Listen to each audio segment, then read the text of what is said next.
இறை தூதரை பற்றி இறைமறை கூறுகிறது, பிறருடைய சிரமத்தை தன்னுடைய சிரமமாக உணரக்கூடிய தூதர் இவர் என்று.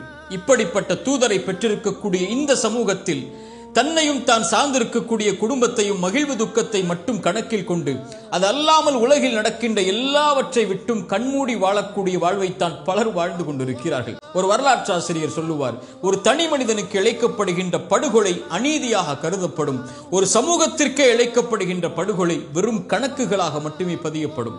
பலஸ்தீனிலே இவ்வளவு பேர், இலங்கையிலே இவ்வளவு பேர், மியான்மர் மணிப்பூரிலே இவ்வளவு பேர், கசாவிலே இவ்வளவு பேர் அநீதம் செய்யப்பட்டார்கள் என்ற வெறும் கணக்குகளாக மட்டுமே அது இருக்கும். நாம் வாழக்கூடிய வாழ்விலேயே எத்தனையோ பேர் அநீதத்தின் தீர்ப்புகளால் சிறைபிடிக்கப்பட்டு அகதிகள் முகாம்களில் அடைக்கப்பட்டு அநீதம் செய்யப்பட்டுக் கொண்டிருக்கிறார்கள்.